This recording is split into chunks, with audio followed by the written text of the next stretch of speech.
Hi, welcome to the Pursuit of Truth.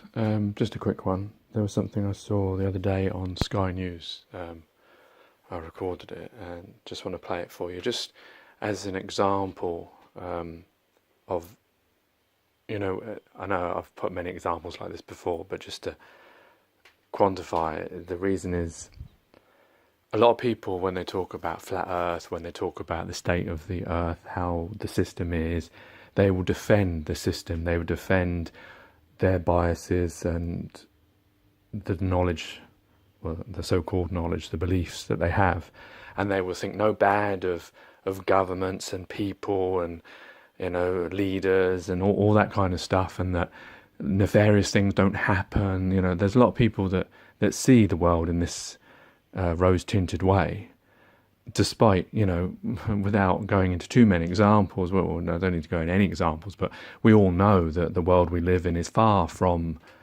right. So obviously the people, I'm preaching to the choir, to those truthers that already know this, I understand that.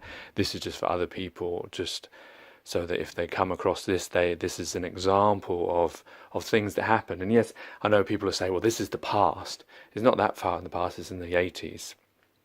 1980s, may even include into 1990s.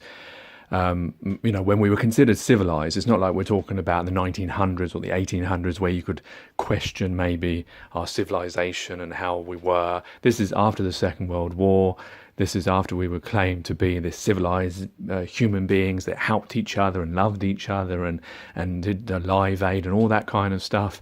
The things that humans can actually do when they pull together. And this is an example of the things that are happening, that at the time, I'm sure, if people had brought it up, whistleblowers or people who were concerned about things, nothing would have been done.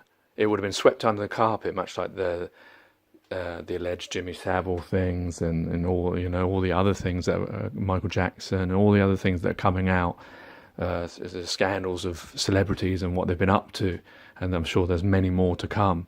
But a lot of it would be hidden away. The same as when anything's in government, when anything's linked to some kind of government office. Obviously, they have the power to hide these things from mere mortals like us, despite them actually meant to be doing the job for us. So they would have defended it and said, no, you're wrong. It's this, that, and the other. But when you listen to this, and I can't believe, when I heard it, I'll talk a bit afterwards. When I heard it, it was like, well, I don't understand how that wasn't picked up. Anyway, let me play it. You probably heard it already. It's to do with the blood transfusions that were given to these kids. I don't have the very beginning of it, but I think I've got enough of it so that you can understand the scandal. You grew up with your friends from the Good start. time. You grew up with your friends from the age of 10 until 18. We played football, cricket. 100% attendance record, because if you had a bleed and had to be transfused with your injections, that would take between 15 minutes and half an hour, and you would literally go back to school. Just after breakfast, about 9:15, 8:30, something like that, we'd all prance down to the sick bay, stand outside the door, and then you'd go in and there'd be 3 or 4 tables ready with syringes on, full of Factor 8. Bearing in mind we were children, 8, 9 years old, and we weren't really told a lot about it, really. They just said there's this new product on now and it's going to change your life. And yes, it did at that time, but obviously now we realise that it's killed a lot of us. We were told that for some of us in that room had HIV. And they told us by going around the room saying, you have, you haven't, you have, you haven't, you have. I was told that I had HIV in 83. Me and friend Steve just went in the room and matter-of-factly, you've been infected with HIV. We don't know anything about it, and we can't say for certain how long you're going to live for. around 1983, 1984, when the link had been made between HIV/AIDS and haemophilia, overnight haemophilia became a dirty word. We were scared. we could see what was going on. We realised this link had been made and it could be us. I'm the last remaining person alive in that room today. It was difficult to come back to the reunions and things like that because you're not sure who's going to be there. It's destroyed everyone's lives. The Infected Blood Inquiry is examining what happened to the Trelaws boys and to nearly 5,000 other people infected in the UK. Nearly 3,000 of them have died, some of their names recorded in this memorial at the inquiry's headquarters. Contaminated Factor VIII, made from blood plasma, was imported in the 1970s and 80s, much of it from the United States, where it was collected from prisoners, sex workers and drug users who were paid for their blood. Professor Ted Tuddenham was a senior haematologist at the Royal Free Hospital in London. He says that Factor VIII promised to revolutionise the treatment of haemophilia. Having a apparently clean, concentrated, stable, easily available, readily made up, easily infused product was an enormous advance, not just in convenience, but in efficacy. He says he had no idea about contamination until it was too late. The awareness that so many of our patients had been infected was devastating, more so for them than for us, but it certainly was devastating for us. The patients were beginning to die. Lee was a very intelligent, bright little boy, and the brains of his mother. But yeah, he's a very clever lad. Lee Turton was diagnosed with haemophilia at 6 months old. He contracted HIV from Factor VIII, aged 4. He died when he was 10. When they called us in to speak to us, the consultant just said straight away, we've done a blood test, he's HIV positive, and we know as much as you know. But we'd already, months before that, been asking how safe the treatment was, because we'd heard that it was in the blood products. I was to say, up to 4.5, he was fine, 5. But then, of course, the issues with the school, you know, and that would affect him. And then it started hurting him inside, that, you know, his friends didn't want to speak to him, didn't want to go near him. Teachers didn't want to teach him, and the press were pestering the house. We had to move in the end because we even walking, you know, if you went to the shops, there was people wouldn't go near you, and then there was a couple of people that said he'd be better off dead. It seemed to come very quickly in the end, you know. All right, let's say 18 months, 2 years, he started to fade on us. Somebody had robbed him of his childhood, and he was dying in front of our eyes, and we just couldn't do anything. And every time we took him to the hospital because he wasn't feeling very well, nobody seemed to care. I feel guilty. Maybe I should have, you know, done more for him.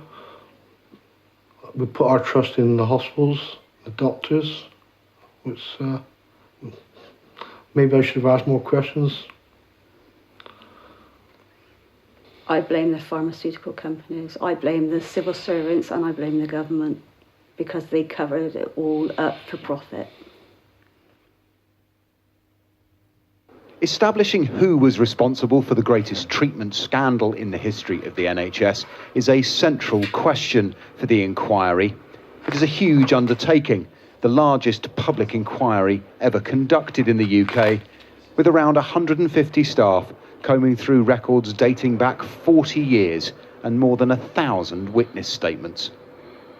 These are just some of almost 2.5 million pages of NHS records that will be examined by the inquiry, and there are more than 5 million more documents from other agencies yet to come, all part of the process of establishing what doctors, officials and ministers knew about contaminated blood and when they knew it. Survivors, victims and their families have long suspected a cover-up, and they want the inquiry to ask questions right at the very top.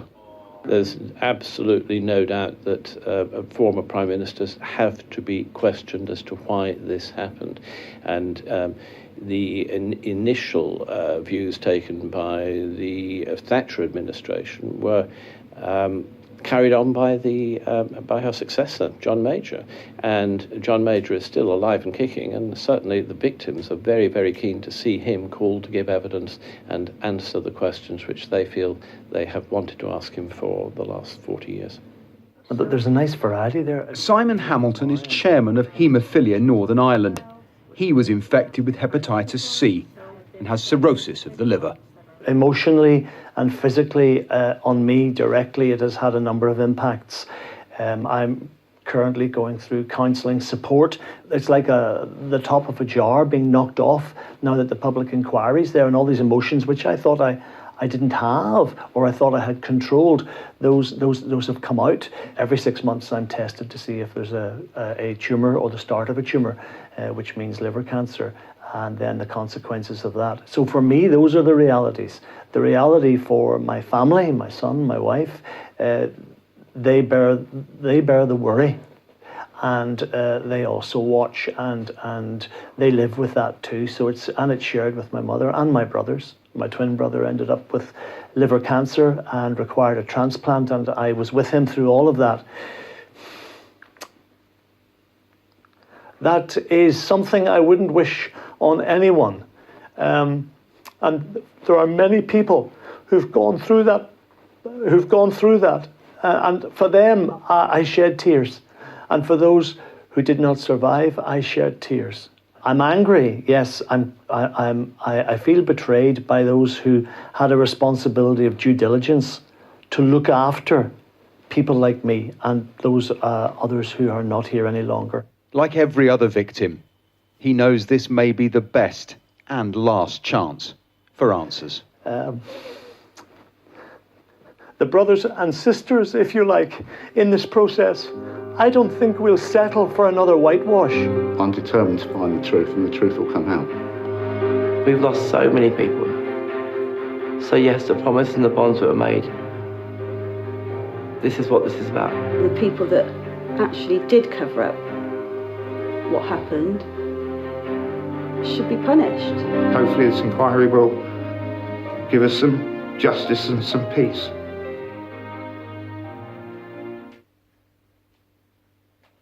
So that was a piece from Sky News. I mean, the thing I hate about a lot of this journalistic stuff is I'm asking questions that I think are pretty standard, and they're not covering them, and I don't know why. Because the question I would have wanted to have known, because I know that through now, when you do blood transfusions, they do check you for HIV, AIDS, and hepatitis, and a range of blood transfusion diseases that they know can be carried through blood. They test that. Now, what I don't know is when did they know about that? Because that would have answered a lot of questions there. Because this was done in the 70s and the 80s.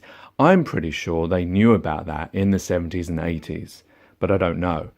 But the thing is, I can probably search it myself, and I'll do that afterwards and see if I can find out when that was known, because that would have been a key point. Because if they say that they didn't know, like if the history books, as it were, say that we didn't know about HIV and AIDS being carried in the blood till the 1990s, say, then you can say that, okay, maybe they didn't know what they were doing. But then if you see in the history books it says, yes, they knew since the 1950s, then you can safely say that, well, they should have known, because they were professors, they were people who worked at the NHS. Now, the strange thing is, obviously it came from America. That's very questionable. Why we were getting blood from another country. But the main thing that I would have thought would have sent alarm bells, but maybe the thing is I can see it now because I'm from the 21st century, and maybe because, we've seen what HIV/AIDS can do and been taught about it, so maybe it's unfair, I don't know. But I would have thought it would have been questionable to be getting blood that you're going to transfuse into people from sex workers and drug addicts. I don't know much about the prisoners, but there's sex workers and the drug addicts who are, I assume AIDS was pretty well known back in the 70s, 80s by NHS and pharmaceutical companies. And I don't know, did they actually screen back then for those things? I mean, there's a lot of questions I have here that the journalists should have actually provided us, because that would have given us a key a key understanding of how much to blame these people are.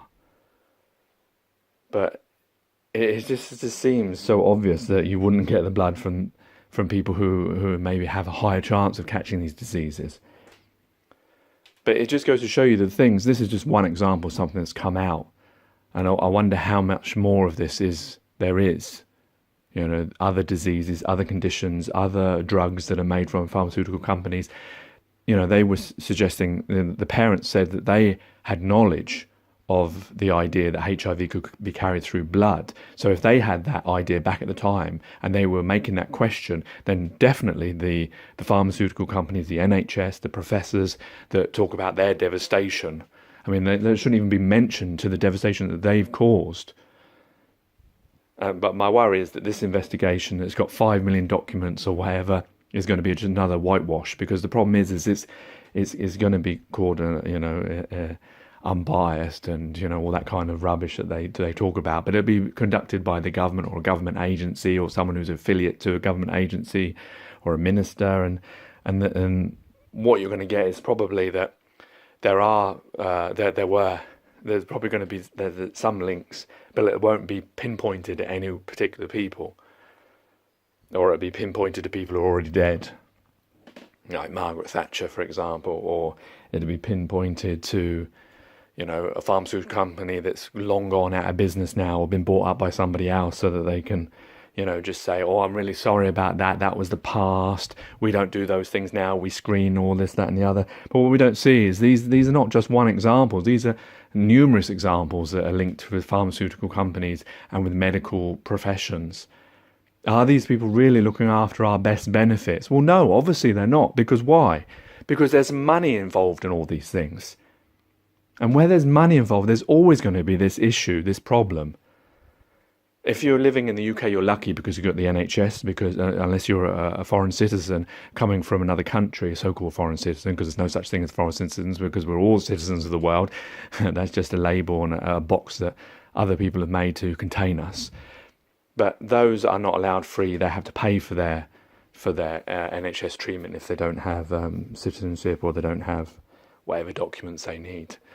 That's changed in the last 5 years or so, since the rise of UKIP and the like. It was a political party about Nigel Farage, or was. Now, this issue is like, if you're in America, you have to pay for your medicine, and you have to pay for your treatments. I assume there is. I know there was Obamacare. I don't know the state of that now, but the fact is that there's a lot of money. Even in the UK, where you have to pay, is it £11 now? It used to be £7 for your prescription. You don't have to pay the actual price of the medicine. You're paying a prescription price, but that's still money. That's still money to be made. Obviously, the drugs that the NHS prescribe to long-term patients will be paid by the NHS, and they're probably at premium price. They won't be at £11. If you're getting it through the hospital, that could be £100, £200 for a tablet. That probably costs how much to make? I mean, the markup on that must be extraordinary. I don't think there's any person who's working in the pharmaceutical companies, especially at the top level, not the bottom level, not the actual researchers and the people who are doing the actual mundane work, but the actual top people, they're probably all very wealthy. And that's very worrying, because surely their mandate should be that they want to help human beings. They want to, or is it that they want to make lots of money and have a nice yacht and have nice holidays and have a nice house, which I suspect is what the answer to the most truthful answer that pharmaceutical executives would actually give if they actually were telling the truth. Of course, they weren't going to say that. They're going to say they're doing it for humanity, because they had a sick mum or a sick father or a sick child and they want to make them better. Why are they taking so much money out of it? Why is this? Why in a civilized society that we live in? Why is there? Now, some people say you've got to have money. Okay, fine, whatever. If you want to say that you've got to have money, but I don't believe that. I believe that humans would do things for each other without the need of money, and I think there's many examples of that. But if you say you've got to have that, why do you need it connected to medicine? Why do you need to make money out of making people better? your fellow brothers and sisters, if it was your mother, if it was your father, if it was your child, would you go to them and say, I need you to give me £1,000 or £100,000 before I can perform this operation on you to save your life? Would you do that? So why are we doing that to each other? Because don't you see that your mother, your brother, your sister, we all have that connection. Why can't you have that empathy for everyone else? But I guess this is just because this is the way of the world, because we live in a world where we're brought up believing that we have to work for money, that we have to do things for money, that we'll only do things for money, that we don't care about each other enough to do things for free. But this is just the tip of the iceberg. I'm sure there's, like, if you go into every country, you'll find these kinds of scandals linked to pharmaceutical countries, linked to governments, linked to whitewashes, linked to medicine, linked to drugs. And that, of course, that brings the question up of, like, when we were talking about vaccines and the measles thing recently, how much can we believe in these pharmaceutical companies? How much can we believe in these medical institutions that claim that they're doing things for the best of us? But wait a minute, you're killing people as well. And it's not just this case. This case is maybe a little bit of a grey area because we don't know what they did or didn't know currently. But there are many cases, you know, to do with old people, to do with drug trials, to do with all sorts of things that have been going on, that if you research them, you'd be shocked at the level of stuff that's going on in the so-called civilized world, as it were.